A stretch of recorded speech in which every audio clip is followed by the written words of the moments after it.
بسم الله الرحمن الرحیم و بعد السلام علیکم و رحمت الله و برکاته. بینندگان ارجمند، ماه رمضان به هر یک شما مبارک و طاعت و عبادت هایتان خالصانه به درگاه او تعالی مقبول بود. دوستان عزیز، آنگونه که آگهیم دنیا در 2 سال اخیر حادثات زیاد تحولات گوناگونی را پسی سر کرد.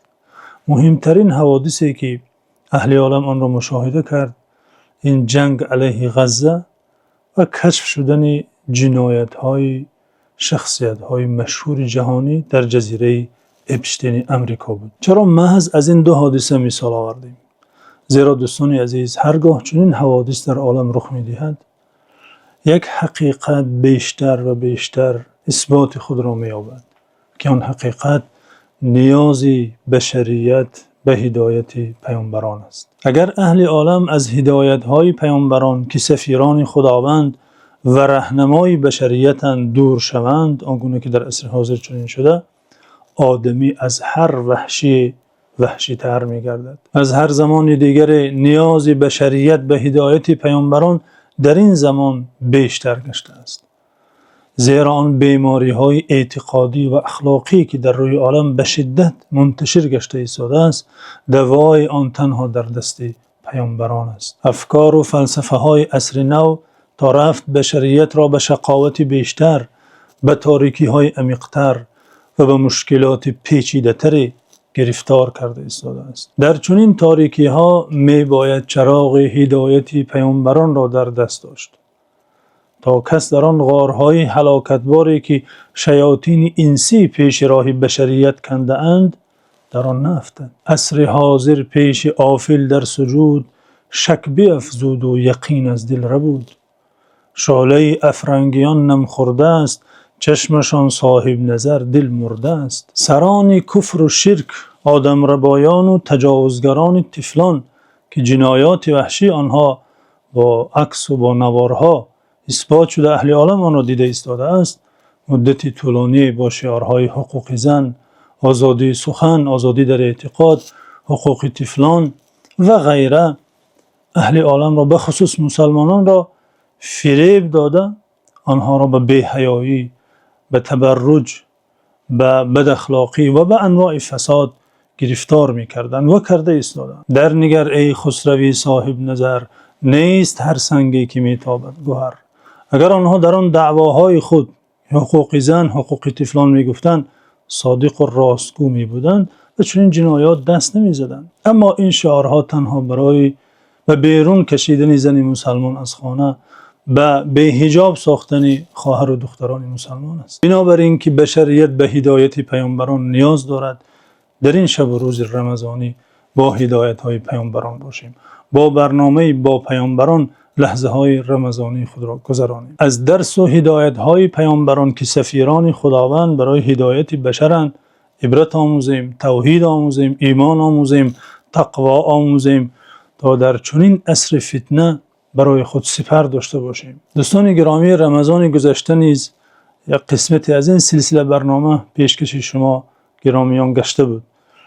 از قصه آدم علیه السلام آغاز گشته تا قصه حضرت هود علیه السلام آمده رسیده بودیم. مقصد از این برنامه دوستان عزیز آشنایی با پیامبران است، با بزرگترین بندگان خداوند، آشنایی با شخصیت آنها، آشنایی با رسالت آنان، آشنایی با گفتار آنها، رفتار آنها، آشنایی با آن رنج و زحمتی که در راه تعلیم توحید کشیدند، آشنایی با آن صبر و تحملی که در راه هدایت بشر تحمل نمودند. مقصد از این برنامه آشنا شدن با پیامبران است. یعنی با پیامبران توسط قصه هایی که قرآن از آنها نقل کرده آشنا شویم. یعنی در این ماه قرآن بیایید با قرآن باشیم، قرآن و قصه های قرآنی را ببینیم، انیقترش بیایید خود را در قرآن ببینیم. گفتی علامه اقبال ز قرآن پیش خود آینه آویز، دگرگون گشته ای از خویش بگریز.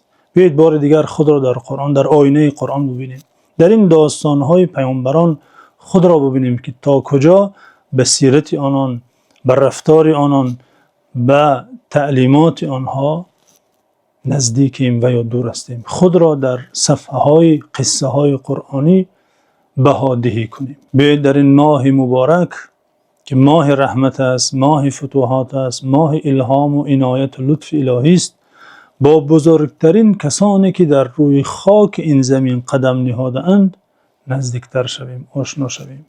یعنی سفیران خداوند را تازه شناسیم، دوباره شناسیم، بهتر شناسیم. دوستان گرامی، شنیدن و شناختن و پیروی کردن از پیامبران از فرض‌ترین فریضه های دین است. او تعالی محمد صلی الله علیه و سلم آخرین پیامبر خود را به پیروی نمودن پیامبران قبلی امر و دستور نموده فرموده است: اولئک الذین هدی الله فبهداه مقتده.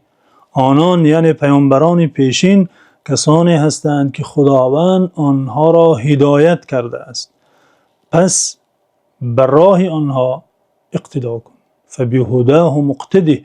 امام بغوی گفتند، مفسر بزرگوار، فبهداهم ای بسنتهم و سیرتهم، یعنی بر روزگار آنها، بر رفتار آنها اقتدا بکن، با آنها مانند باش. وقتا این دستور خداوند، امر خداوند، امر الهی و پیامبر صلی الله علیه و سلم نازل شده، یعنی به امت او نیز روانه است، یعنی امت نیز دستور شده است، وظیفه دار شده است تا به پیامبران هدایت شده الهی اقتدا کند. معلوم است که اقتدا در آن صورت حاصل می گردد، در آن صورت امکان دارد که کس اقتدا شده را شناسد، امام را شناسد تا با او اقتدا کند. علامه ابن قیم در زاد المعاد در بیان ضرورت شناختن و ضرورت پیروی کردن به پیامبران میگوید: فالضرورة الیهم اعظم من ضرورة البدن الى روحه والعین الى نورها والروح الى حیاتها.